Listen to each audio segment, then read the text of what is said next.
Everyone.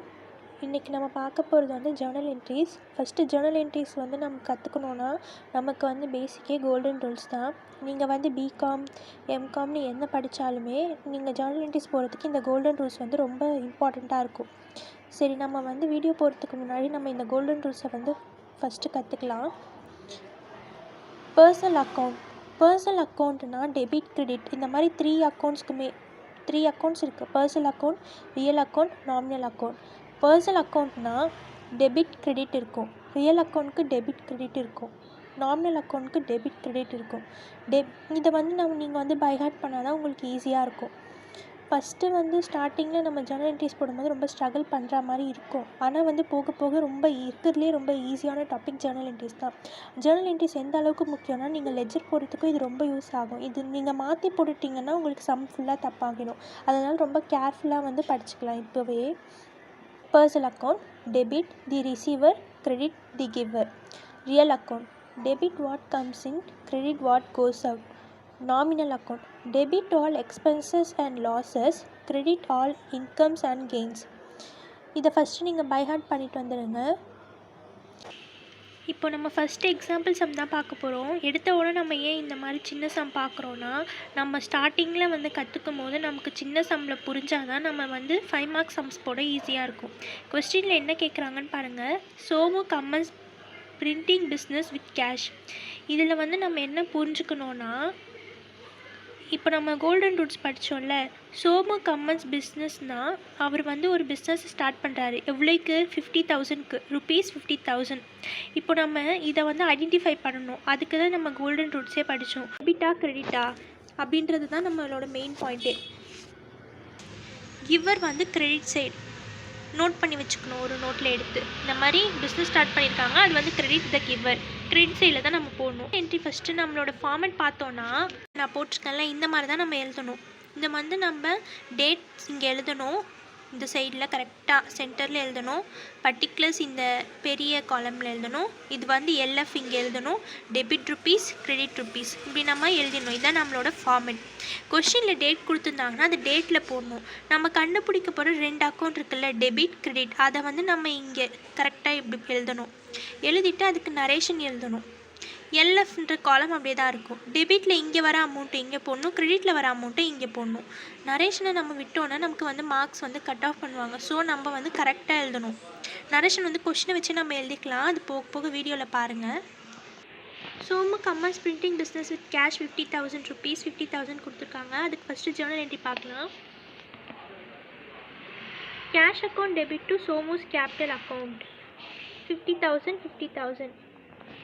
இதில் cash வந்து நமக்கு வந்து உள்ளே தானே வருது அக்கௌண்ட்குள்ளே. சோமு வந்து என்ன பண்ணுறாரு, கேஷ் வந்து கிவ் பண்ணுறாரு, அவர் தான் கொடுக்குறாரு பிஸ்னஸ் ஸ்டார்ட் பண்ணுறதுக்கு. ஸோ வந்து அவர் வந்து நம்ம கோல்டன் ரூல்ஸில் பார்த்தோன்னா கிரெடிட் த கிவர். கேஷ் அக்கௌண்ட் கேஷ் உள்ளே வருது இல்லை, கேஷ் உள்ளே வர்றதுனால கேஷ் கம்ஸின்ஸ்ட்டு வந்து யார் வந்து கொடுக்குறாங்களோ அவங்க வந்து கிரெடிட் த கிவர். ரிசீவ் பண்ணாங்கன்னா ரிசீவர். கொடுக்குறாங்க பிஸ்னஸ்க்கு வந்து அவர் கொடுக்குறாரு, சோமு கொடுக்குறாரு, அதனால அவர் வந்து கிரெடிட் த கிவரில் வராரு. ரியல் அக்கௌண்ட்டில் வந்து ஏன் டெபிட் வாட் கம்ஸின்ல வருதுன்னா, கேஷ் வந்து அக்கௌண்ட்குள்ளே வருது. நம்ம கொடுக்குறோம் காசை வந்து கொடுக்குற ஒரு கிவரு. ஸோ வந்து சோமு வந்து கிரெடிட் சைடில் வருவார். கேஷ் வந்து அக்கௌண்ட்குள்ளே வருது, ஏன்னா அவர் தானே பிஸ்னஸ் ஸ்டார்ட் பண்ண போகிறாரு. ஸோ வந்து எதில் வருது, debit what comes in. So debit credit note பண்ணிட்டோமா. கேஷ் அக்கௌண்ட் கேஷ் உள்ளே வரதுனால cash account debit to Somu's capital account. டெபிட்டை வந்து நம்ம ஓரமாக தான் எழுதணும், நடுவில் இங்கே எடுத்துகிட்டு வந்து எழுதக்கூடாது. ஓகேவா? நம்ம இங்கே ஸ்டார்ட் பண்ணுறோம், 2 வரத்துக்கு முன்னாடி இங்கே கொஞ்சம் கேப் விட்டுட்டு தான் நம்ம இந்த சம்மை போடணும். Cash account debit to Somu's capital account. Cash வந்து அக்கௌண்ட்குள்ளே வருது. Debit what comes in real அக்கௌண்ட்டில் நோட் பண்ணி வச்சுருக்கோம். Next to Somu's capital account. Capital அக்கௌண்ட்னா அவர் தானே கிவர், கிரெடிட்டில் நோட் பண்ணியிருக்கோம். இது வந்து டெபிட் காலம், இது வந்து கிரெடிட். Debit credit. கிரெடிட்டில் வரது இங்கே எழுதணும் 2ல், டெபிட்டில் வரது பையில் இங்கே எழுதணும். ஓகேவா? Cash account debit to Somu's capital account. இதை எழுதிட்டு டெபிட் சைடில் வந்து 50,000 அமௌண்ட்டு டெபிட்டில் போட்டுடணும், கீழே வந்து கிரெடிட் சைடு அமௌண்ட்டு கிரெடிட்டில் போட்டுடணும். இதுக்கு நம்ம வந்து நரேஷன் எழுதாமல் விடக்கூடாது. பீயிங்னு போட்டுறீங்க.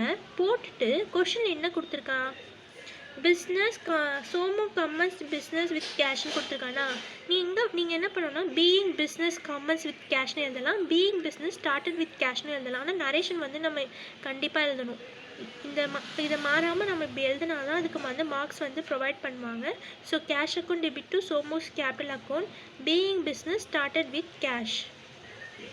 பர்ச்சேஸ் பண்ணுறாங்க, அப்போ நம்ம கோல்டன் ரூல்ஸில் வந்து அது நாமினல் அக்கௌண்ட்டில் தான் வரும். ஏன்னா எக்ஸ்பென்ஸ் வந்து மேட், அந்த ஃபார்மேட் படிச்சிங்கள்ல இந்த கோல்டன் ரூல்ஸ், அதில் வந்து நாமினல் அக்கௌண்ட் இருக்குல்ல அதில் தான். ஏன்னா எக்ஸ்பென்ஸு, ஒரு பொருளை வாங்கிறதுக்கு நம்ம கேஷ் வந்து நம்ம விட்டு போதில்ல, அது வந்து எக்ஸ்பென்ஸ் தானே. நமக்கு ஒரு குட்ஸ் உள்ளே வருது, கேஷ் வந்து நம்ம விட்டு போகுது, எக்ஸ்பென்சஸ்னால. ஸோ இது டெபிட் சைடு. ஏன்னா வந்து நம்ம கோல்டன் ரூல்ஸ் படி பார்த்தோன்னா நாமினல் அக்கௌண்ட்டில் டெபிட் எக்ஸ்பென்சஸ் அண்ட் லாஸஸ்னால நமக்கு எக்ஸ்பென்ஸ்னால பர்ச்சேஸ் அக்கௌண்ட்டை பர்ச்சேஸ் பண்ணுறோம், அப்போ காசு போகுது. ஸோ பர்ச்சேஸ் அக்கௌண்ட் வந்து எதில் வரும், டெபிட் சைடில் வரும். கேஷ் அக்கௌண்ட்றது கேஷ் நம்ம விட்டு போகுது. ஃபஸ்ட்டு கொஷினில் பார்த்தோன்னா கேஷ் உள்ளே வருதுன்றதுக்காக டெபிட் சைடில் கேஷ் வந்துச்சு, கீழே வந்து நம்மளை விட்டு கேஷ் போகுது, cash goes out. Real account படி பார்த்தோன்னா கேஷ் கோஸ் அவுட். நீங்கள் அந்த ஃபார்மேட்டை எடுத்து நீங்கள் அடிக்கடி அந்த ரூல்ஸை பார்த்துட்டே இருக்கணும். அதை பார்த்து நீங்கள் ஸ்டார்டிங்கில் சம் போட்டால் தான் உங்களுக்கு ஈஸியாக இருக்கும். இப்போ கூட வீடியோவில் வந்து பொறுமையாக எக்ஸ்பிளைன் பண்ணது உங்களுக்கு அண்டர்ஸ்டாண்ட் ஆகணுன்றதுக்காக தான். பாட் குட்ஸ் ஃபார் கேஷ்னா குட்ஸ் வாங்குறதுக்கு கேஷ் நம்மக்கிட்டேருந்து போகுது. So cash goes out. So இது கேஷ் எங்கே வரும், கிரெடிட் சைடில் வரும். டெபிட்டில் வந்து எது வருது, பர்ச்சேஸ் பண்ணுறோம். குட்ஸ் பாட்னா என்னது, purchase. So purchase account debit to cash account. இது நம்ம எப்படி நோட்டை எழுதுகிறோம், அதில் purchase account debit to cash account. Purchase அக்கௌண்ட்னா என்னது, நம்ம பார்த்து எக்ஸ்பென்சஸ் மேட், நாமினல் அக்கௌண்ட்டில் எக்ஸ்பென்சஸ் மேட். ஸோ வந்து அது டெபிட் சைடில் வருது, கேஷ் வந்து கோஸ் அவுட். ஸோ வந்து அது கிரெடிட் சைடில் வருது. நரேஷன் வந்து being purchase made by paying cash. அது எப்படினாலும் எழுதலாம், ஒன்றும் பிரச்சனை இல்லை.